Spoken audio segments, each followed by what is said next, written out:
Olá, sejam bem-vindos a mais uma aula de língua portuguesa. A aula de hoje tem como título, tem como temática aqui: qual poema narrativo conta melhor a nossa história? Se vocês estão prestando atenção nas minhas aulas, devem saber que de alguma maneira eu vou dar continuidade ao que nós estudamos na quinzena passada. Lembra que a gente estudou sobre os poemas narrativos? Pois bem, a gente viu até aquele poema sobre Eros e Psique, criado pelo poeta Fernando Pessoa. E hoje a gente vai continuar estudando um pouco mais os poemas narrativos, mas a gente vai trazer os poemas narrativos mais para a nossa realidade. É por isso que eu pergunto aqui, qual poema narrativo conta melhor a nossa história? E de que história eu estou falando? Bem, eu trouxe aqui uma dica, né, na imagem que vocês têm aqui ao fundo, tá bom? Uma dica de que história, de que realidade eu vou falar hoje, tá bom? E de que maneira a poesia narrativa vai se encaixar com essa realidade. Antes, porém, de realmente entrar na aula, entrar no conteúdo, lembrando que eu quero que vocês prestem muita atenção na aula de hoje, porque a atividade vai ser o resumo da aula, tá bom? Basicamente vai ser isso, a atividade, o resumo dessa aula. Eu espero que seja bem feito para que você garanta o seu 10, vai valer de 1 a 10, de 0 a 10, na verdade. Além disso, também, ao final da aula, para ajudar nisso, vai ter, como sempre tem, um momento em que eu ajudo vocês a fazer um bom resumo. Então, quem não está com nota tão boa, se garanta nessa aula, assista até o final, veja como fazer um bom resumo, faça um bom resumo para a sua média ficar bacana, tá bom? E para quem quiser ficar além disso, mas mesmo no final da aula, depois que acabar a aula, eu queria conversar com vocês sobre um projeto que teve aqui nas escolas de Jijoca, chamado Vídeos for Change. E aí, durante essa semana, vai haver a votação dos melhores vídeos desse projeto. Vídeos criados por alunos, inclusive colegas de vocês. Então, quem quiser saber como assistir esses vídeos, que estão muito legais, fica até o final da aula que eu também vou falar sobre isso, tá? E aí você vai poder votar, compartilhar, enfim, ver a criatividade dos colegas de vocês. Agora vamos realmente entrar na nossa aula. E, ou melhor dizendo, né, mas para realmente entrar na nossa aula, para saber se vocês realmente estão compreendendo, eu quero tirar uma dúvida. Vocês hoje já sabem o que é um poema narrativo, né? Para a gente pensar em qual poema narrativo, qual tipo de poesia narrativa combina melhor com a nossa realidade, com a nossa história, nós primeiros temos que saber o que é um poema narrativo, e eu imagino que vocês lembram, né? É muito simples e muito fácil. O poema narrativo vai ser aquele poema, ou seja, escrito em versos, dividido em estrofes, pode rimar ou pode não rimar, e dentro dessa estrutura, o que vai haver nela é uma história, assim como aquela história de Eros e Psique, em que a primeira estrofe é a situação inicial, e aí é apresentado os personagens, então todo o poema é para contar a história daqueles dois personagens, o infante e a princesa adormecida, e aí ao final, na última estrofe, eu vou ter a finalização daquela história, ou seja, todo o poema, seja ele de 10, 20, 30 estrofes, vai ser para contar uma história só, tá bom? Então isso é o poema narrativo. É um poema como qualquer outro na estrutura de poema, mas que dentro dele vai haver uma história, tá bom? Então, lembraram aí, para quem não lembrava? Mas a grande questão da nossa aula hoje é a seguinte, já que vocês já lembraram o que é o poema narrativo. Como adaptar essa poesia, né, essa poesia narrativa para a nossa realidade? Ou seja, para falar das nossas coisas, da nossa vida. E mais uma vez eu dei uma dica aqui, né, com essa tela aqui atrás, ó, esse sol, essas aves, né? É porque eu estou bem aqui na frente, mas eu estou na frente de cactos. Então, de que realidade eu estou falando? Já deu para sentir aí de que tipo de poesia eu vou falar? Porque não é uma poesia nova para vocês, tá? Então, como trazer a poesia narrativa para contar as nossas histórias? O que eu vou modificar nela? Eu vou modificar alguma coisa? Eu vou modificar só o assunto, porque eu vou falar da minha vida, da minha realidade? O que mais que eu vou poder modificar nela? Por exemplo, lembra do poema narrativo mais uma vez citando de Eros e Psique? Lembra que até eu citei, vocês devem ter observado, que há uma linguagem nele mais rebuscada, muito formal, com palavras que eu sei que vocês nunca tiveram contato? Bem, se você quiser trazer um poema, contar uma história por meio de um poema, mas uma história da nossa realidade, você vai usar aquele tipo de palavra, aquela palavra tão formal, sabendo que muitas pessoas nem vão entender? E aí, então o que é que você vai mudar? O assunto que vai ser outro, a linguagem que vai ser outra? Então, assim, a primeira resposta que eu posso lhe dar hoje é de que essa realidade que eu cito bem aqui é a realidade da nossa região, da região Nordeste. Se vocês já estudaram geografia, se vocês são pessoas atentas ao mundo, vocês devem saber que a nossa região ela é muito diferente das outras. Tanto em relação ao próprio ecossistema, né? A gente tem um ecossistema próprio, por exemplo, a Caatinga, que é essa terra mais seca, mais árida, que boa parte do ano é mais seca, né? Não é tão verde. Esse sol que é quente pra caramba aqui, porque a gente está mais próximo ao sol nessa parte da terra que é mais subindo para o hemisfério norte, tá bom? Além disso, a questão do nosso sistema social também é diferente.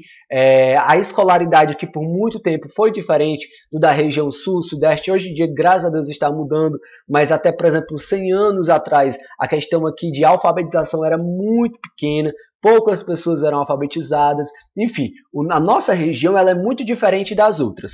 Então, quando a gente traz a poesia para a nossa região Nordeste, será que a gente não vai ter que mudar essa poesia para ela ter mais a nossa cara, não? Para ela ficar mais com a cara do Nordeste raiz, do Nordeste verdadeiro? Será que se a gente pegar a poesia que veio lá de Portugal com o Fernando Pessoa, lembra da quinzena passada, né? Aquela poesia do Fernando Pessoa, que veio lá de Portugal, e a gente trazer para o Nordeste sem mudar nada, do jeitinho que está lá, a forma de escrever, os temas, será que vai realmente parecer algo do Nordeste, da nossa região? Será que é algo que vai ter a nossa cara? Então, se a gente quiser fazer com que algo tenha a nossa cara, que se pareça com a gente vai ter que modificar algumas coisas, né? Nós vamos ter que modificar algumas coisas. Então vamos direto ao ponto mesmo para vocês entenderem o que foi que teve que ser modificado quando essa poesia narrativa chegou aqui. Se a poesia narrativa é um tipo de poema que serve para contar as histórias, a primeira coisa que teve que ser modificada foram os assuntos. Porque as nossas histórias aqui no Nordeste, principalmente há 100 anos, tudo bem que esse tipo de poesia chegou por aqui no século XVIII, 1700 e alguma coisa, mas se tornou mais popular de mais ou menos 100 anos para cá. Então, quando essa poesia ela chega aqui, peraí, a nossa história, as coisas que a gente vive, são as mesmas coisas que, por exemplo, as pessoas vivem lá em Portugal, que é logo de cara de onde veio esse tipo de poesia? Não, não são as mesmas coisas. Enquanto talvez as pessoas lá estejam preocupadas com a navegação, né, que ainda era muito comum na época, com a questão das riquezas e tudo mais, o povo aqui, principalmente o povo aqui do Nordeste, estava mais preocupado em sobreviver, já que em boa parte do ano havia seca. Então, como é que sobreviveria na seca se o povo vivia do que plantava, vivia dos animais que tinha, e os animais muitas vezes morriam durante esse período de seca? Então, na hora de falar sobre as suas histórias, eles iam falar sobre o que eles viviam. E o que é que eles viviam? A luta pela sobrevivência, a questão da pobreza, a questão desse ambiente árido, seco, difícil para se viver, a questão do preconceito que o pessoal de outras regiões tinham das pessoas daqui, ou até mesmo a questão das belezas naturais que a gente só encontra aqui no Nordeste, como as maravilhosas praias que a gente tem. Mas dá para notar que as coisas que a gente tem para falar da nossa vida aqui é diferente do que eles tinham para falar na vida deles lá? Então o assunto foi outro, né? A gente foi falar sobre os nossos assuntos pessoais. A gente não ficou repetindo o que eles falavam lá. Uma outra coisa muito importante que foi modificada quando essa poesia chegou aqui foi a linguagem.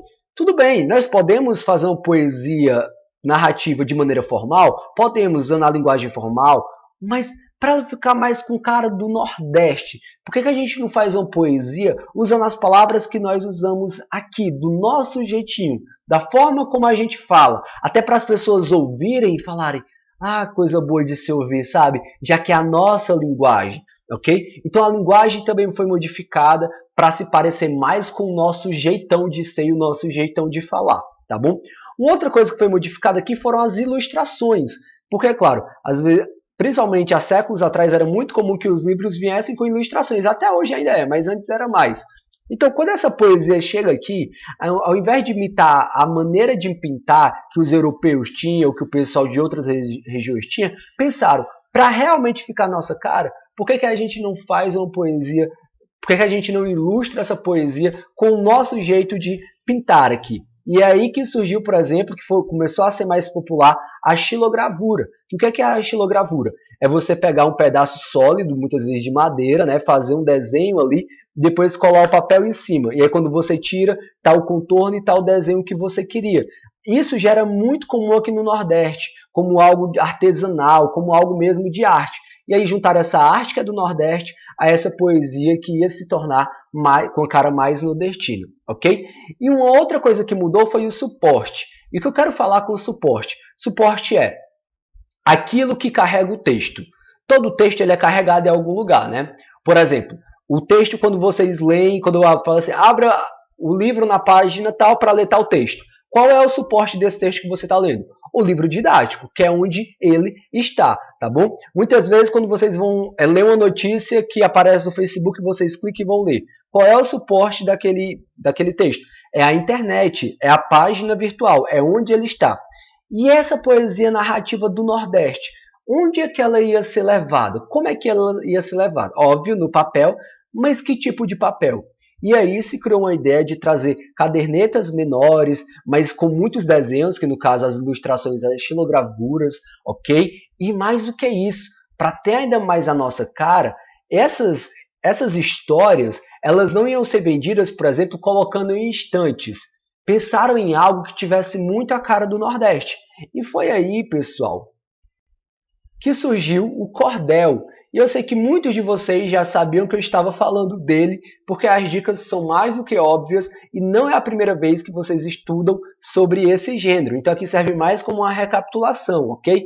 Então, esse poema narrativo criado dentro do Nordeste e para a nossa região, ou seja, dentro e para nós que vivemos no Nordeste, é conhecido até hoje como cordel. E a própria palavra cordel, o cordel não é nada mais, nada menos do que um cordão pequeno, do que um varal pequeno.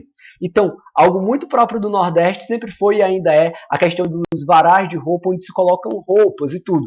Então, em algumas vilas, em algumas ruas, você passava em determinados horários e você só via lá as pessoas colocando as roupas estendidas fora de casa. Então, para ter a nossa cara, essa cara nordestina, até a maneira de se divulgar o cordel também foi do jeitão do Nordeste, no caso, em varais, que é algo muito próprio nosso. E aqui tem um exemplo muito claro, ó. Aqui essa imagem atrás, ó, vários cordéis, ou seja, várias histórias nesses folhetos que são pequenininhos, não são tão grandes, são fininhos e tudo, colocados aí com pregadores em varais, ok? Então, o cordel se tornou algo muito da nossa região, tá?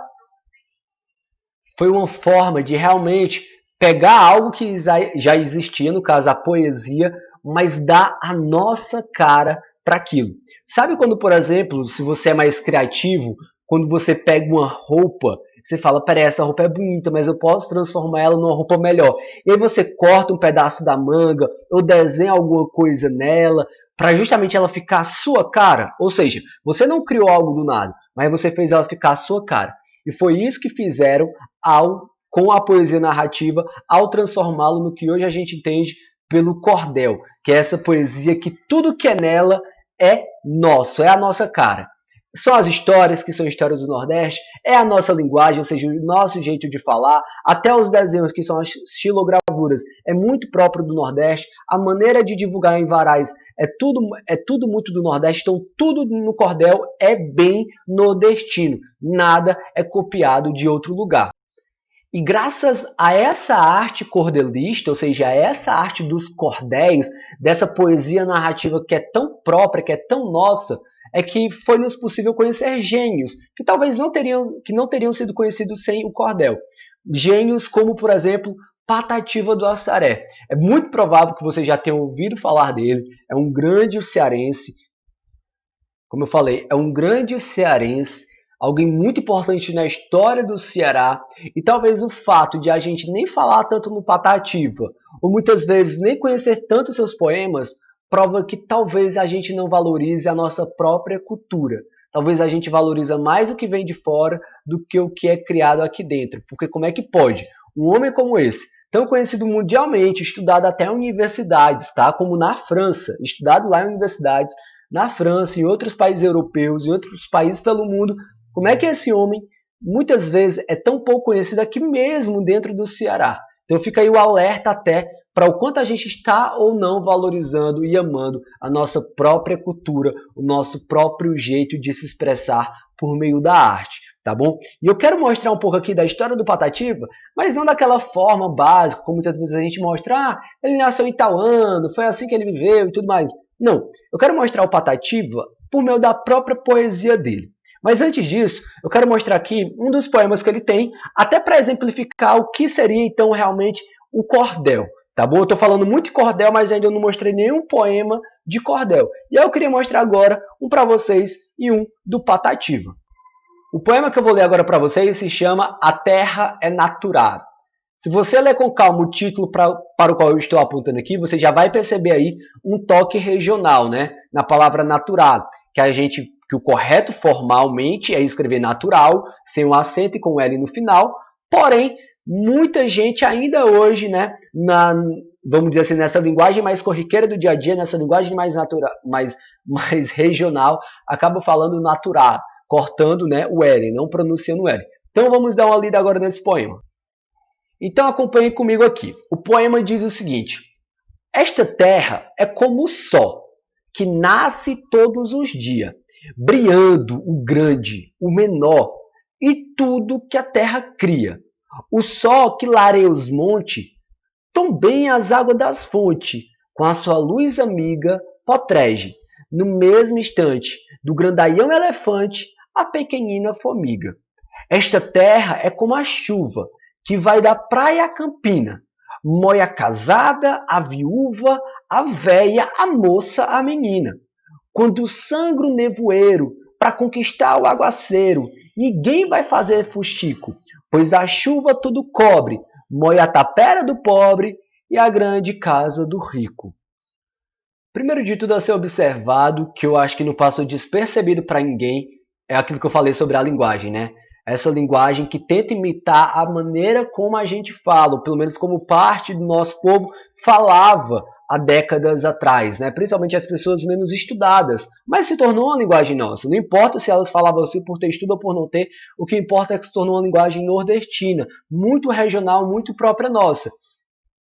Então a primeira coisa que se observa é isso, né? Mais uma vez, ó, esta terra é como sol, né? Ao invés de sol, se corta o L, porque as pessoas falavam assim, que nasce todos os dias. Observa a questão aí da falta de concordância nominal, ou seja, o todos, se ele se refere ao dia, deveria ser todos os dias. Tudo deveria estar no plural. Mas geralmente não é assim que se fala, né? Quando a mãe fala, ó os meninos aí, deveria ser ó os meninos.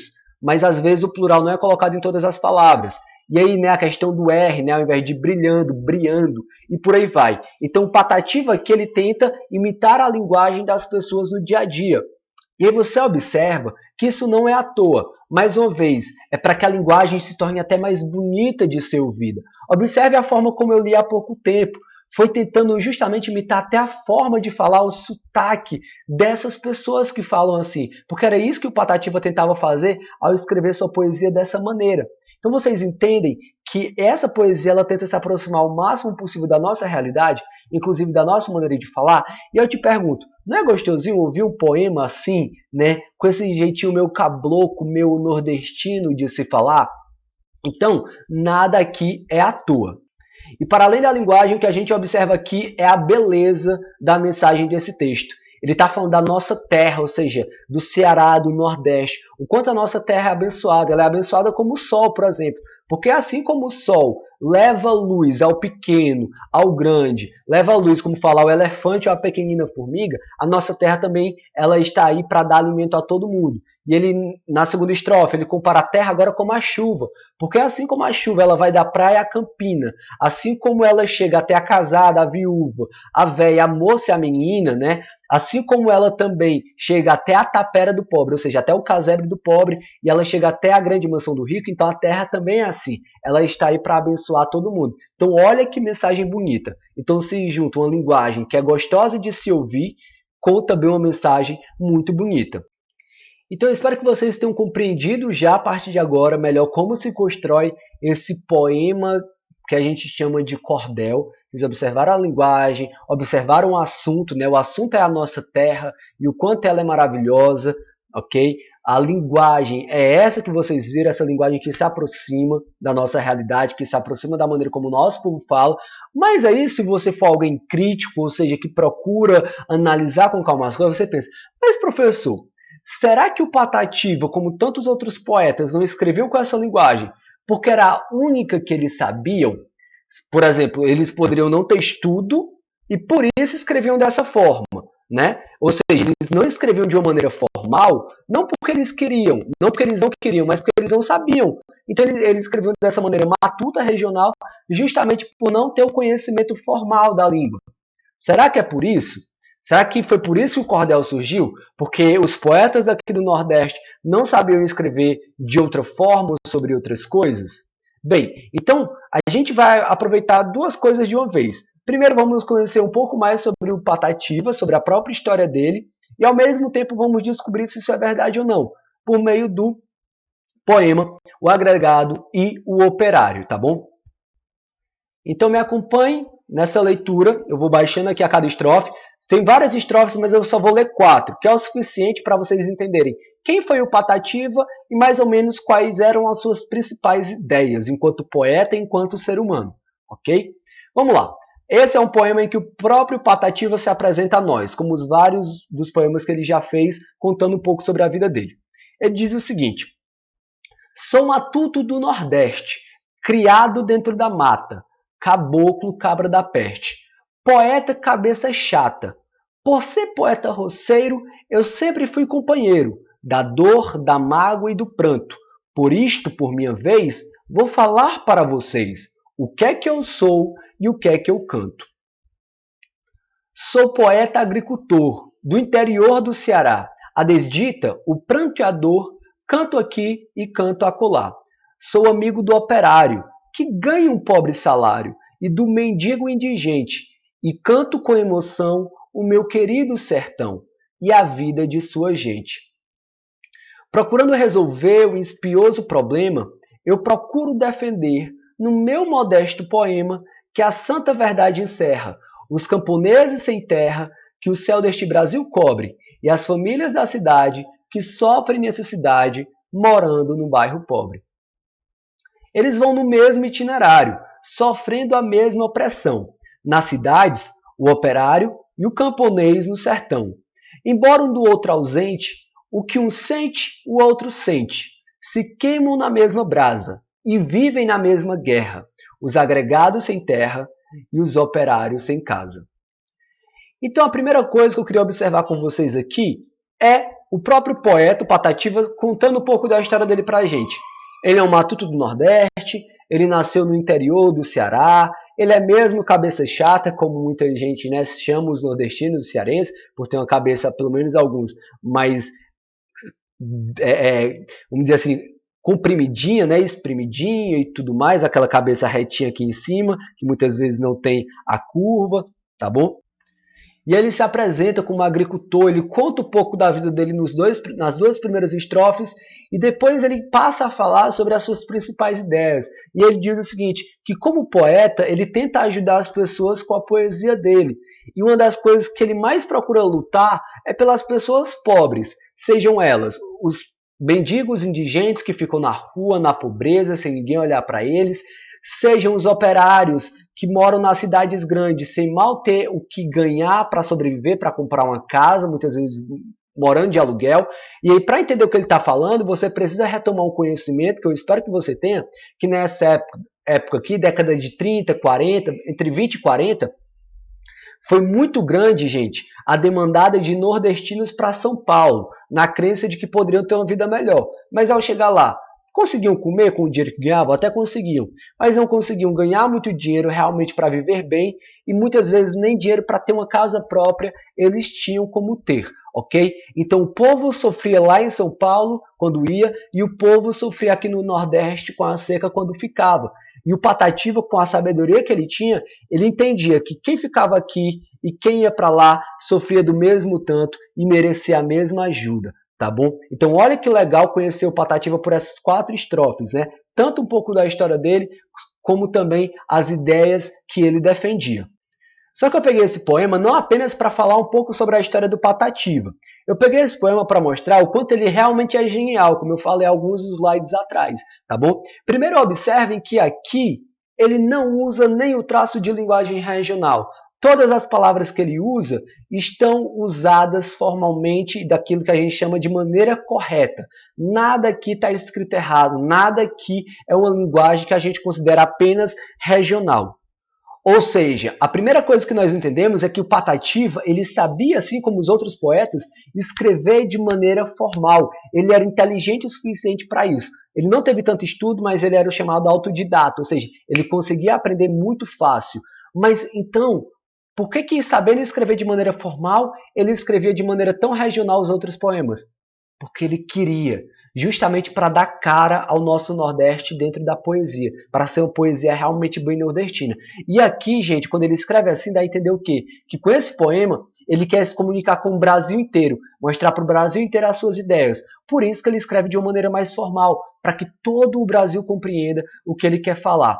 Mas além disso, além de mostrar um pouco da biografia do Patativa, além de provar por meio desse poema que ele era um cara super inteligente e ele conseguia se comunicar de várias maneiras, eu peguei esse poema realmente para mostrar o quanto ele era genial. E eu vou provar para vocês agora.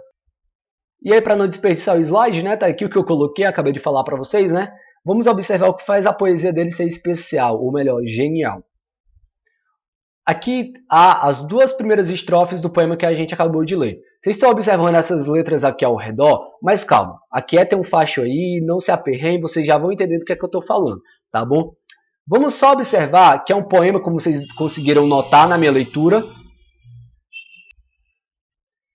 que é um poema que rima muito, ele está rimando o tempo todo. E aí vamos só observar como é que essas rimas se constroem, tá? Ó, primeiro verso, ele começa, sou matuto do Nordeste. Ou seja, se ele quiser rimar com esse primeiro verso, ele tem que terminar um outro verso com a terminação este, né? Nordeste. Então tem que terminar em este um outro verso. Então a gente vai chamar essa, não dá para alcançar aqui, ó, mas essa primeira rima dele aqui a gente vai chamar de rima A, tá? Que é essa rima terminada em este. Aí ele vai, criado dentro da mata. Ó, já é outra terminação, ata. Então, se ele quiser rimar um outro verso com esse, ele tem que terminar com ata, né? Então, ó, eu tenho uma primeira rima em este, uma segunda rima em ata. Estão acompanhando? Então, eu tenho a rima A e a rima B. Aí ele vem, ó, caboclo cabra da peste. Olha aí, ele repetiu aquela primeira rima. Então, é o A de novo, ó. E aí ele vai, poeta cabeça chata. Ó, vou ler para vocês aqui, ó. Sou matuto do Nordeste, criado dentro da mata, caboclo cabra da peste, poeta cabeça chata. Então olha o esquema de rima que ele fez, ó. AB, AB. Ou seja, a primeira e a terceira, o primeiro e o terceiro versos rimam e o segundo e o quarto rimam, ok? O primeiro verso rima com o terceiro e o segundo com o quarto. Então AB, AB. Aí ele vai agora criar um outro tipo de rima. Observe aqui, ó. Por ser poeta roceiro, agora tem a terminação em eiro, né? Que não teve até agora. Eu sempre fui companheiro, ó, rimou de novo. Só que aqui já é uma rima diferente, né? Então vou colocar aqui uma outra letra, CC, ok? Da dor, da mágoa e do pranto, uma outra terminação, anto. Já teve a rima este, ata, eiro, né? 3 rimas diferentes, A, B, C. Aí agora ele coloca uma quarta rima, pranto, terminada em anto. Por isto, por minha vez, uma outra rima, né? Eis. Vou falar para vocês o que eu sou e o que eu canto. Então, observe que dentro desse poema, ele coloca 5 rimas diferentes. Rima terminada em este, rima terminada em ata, rima terminada em eiro, em anto e em eis, tá? Então, podem ler aí de novo que vocês vão observar. E olha o esqueminha que ele criou. AB, AB, CC, D, E, D. Se você ainda não entendeu, é o seguinte, para cada nova rima que ele cria, eu vou colocar uma letra. A primeira rima dele é este. Então, toda vez que ele rimar em este, eu vou colocar a letra A no final, né? A. Então, ó, A, B, C, C, D, E, D. Aí você fala, mas professor, será que isso foi proposital? Será que esse esqueminha de rimam, a primeira e o terceiro verso rimam, o segundo e o quarto rimam, o quinto e o sexto rima, e por aí vai. Será que esse esqueminha de rima entre os versos foi proposital ou foi sem querer? Gente, foi proposital.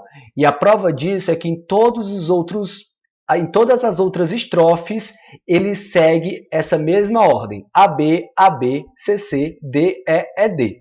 Olha a prova aqui. Olha a segunda estrofe, ó. Sou poeta agricultor, terminada em or, né? Quando é que ele vai rimar de novo com or? Na terceira estrofe. A desdito, o pranto e a dor. Rimou, ok? Ó. A mesma rima terminada em or. Então eu tenho aqui a primeira rima. A. Do interior do Ceará, canta aqui, canta acolá, ó. É a segunda rima. B. Sou amigo do operário que ganha um pobre salário. CC, ok? Ó, logo, dois versos seguidos rimando, terminado em ário. Depois, do mendigo e do indigente, que ele rima aqui, ó. E a vida da sua gente, e aqui no meio, e canto com emoção o meu querido sertão. Então, observa que ele segue o mesmo esquema. AB, AB, CC, D, E, D. Então, não sei se vocês entenderam bem, eu não posso me alongar muito aqui, mas só observe que ele segue um esquema de rima, um padrão das rimas, sempre rimando o primeiro com o terceiro, o segundo verso com o quarto, o quinto verso com o sexto e por aí vai, ok? Então ele segue esse padrão o poema inteiro, ou seja, é sem querer ou ele é muito inteligente para conseguir fazer isso? Ele é muito inteligente. Então como é que a gente pode encerrar a nossa aula entendendo o cordel a partir do Patativa? Então a gente pode entender o cordel da seguinte maneira. Primeiro, o básico que eu falei no início da aula. O cordel é uma poesia narrativa, ok? Ele vai contar histórias. É tanto que tem cordéis muito longos, de várias páginas, e é pelo tempo da aula que eu não vou mostrar para vocês, mas fica para a próxima aula. Então esse é o básico do cordel. Ele é um poema narrativo, ele serve para contar histórias por meio da poesia. Segunda coisa, é uma tradição literária regional, ou seja, foi um tipo de poesia, o cordel, criado aqui no Nordeste e para nós, tá bom? Então, já que ele foi criado aqui, ele é feito a partir de temas populares e regionais. Já que ele foi criado no Nordeste, é para falar sobre as coisas do Nordeste, tá bom? Sobre a nossa realidade, sobre a nossa vida, sobre aquilo que a gente vive. Então, ele é formado por uma linguagem popular, oral, regional e informal. A maioria dos cordéis vai usar as palavras que nós usamos no dia a dia, justamente para as pessoas ouvirem e entenderem melhor. E ele foi criado para ser apreciado oralmente, ou seja, não é só para ser lido, eu ler aqui, é para eu ouvir, é para alguém numa praça pública recitar um cordel para as pessoas em torno ouvirem e entenderem e gostarem, tá bom? E essa linguagem informal ajuda para que fique mais legal de se ouvir, para que fique mais gostoso de se ouvir a leitura de um cordel, tá bom? E por último, a gente entende então o cordel como uma oposição à poesia tradicional. Então aquela poesia que veio lá de Portugal, que veio lá do Sul e do Sudeste, ela foi transformada aqui no Nordeste. Por que ela foi transformada? Sem querer? Não, por querer. Propositalmente pegaram a poesia que veio de fora e falaram, peraí, vamos fazer essa poesia ficar a nossa cara. E daí ela foi transformada. A linguagem, as ilustrações, a maneira de divulgação ficou uma coisa bem mesmo sertaneja, bem nordestina, tá bom? Então se você quiser até printar isso daqui, porque aqui tem o básico para vocês entenderem sobre o cordel, tá bom? Então é isso. E aí, como atividade de casa, vai ficar o quê? Como atividade de casa vai ficar o quê, gente? Vocês vão fazer um resumo dessa aula maravilhosa, porque essa aula, assim, não porque sou eu aqui dando a aula, mas porque a temática da aula é muito boa. Eu imagino que quem assistiu com cuidado até aqui gostou da aula. Então vocês vão escrever um resumo dessa aula lá no link, tá? Vocês vão clicar no link que está no grupo, vão acessar e vão assistir, vão fazer um resumo dessa aula da melhor maneira como conseguirem. Daqui a pouco eu vou ajudar dando dicas, tá bom? Valendo de 0 a 10. E para a próxima aula, vocês já vão ler o cordel que está nas páginas 206, 207 e 208. Vocês vão ler esse cordel, tenho certeza que vão gostar muito dele. E está no livro didático. Quem não tem o livro didático, entre em contato comigo que eu mando para você em PDF cordel, tá bom? Então, gente, no mais é isso. Espero que tenham compreendido, gostado da aula. Para quem não vai ficar, para ver como fazer um bom resumo e tirar sua nota 10, né? Se você quiser se garantir. Mas para quem for ficar, agora vai ter um momento eu vou ajudar vocês a fazerem um bom resumo. Mas é isso. Para quem não vai ficar, até a próxima e tchau. Pronto, pessoal, vamos lá para encerrar nossa aula. Vocês podem ver aqui do meu lado o roteiro do resumo que eu fiz para vocês.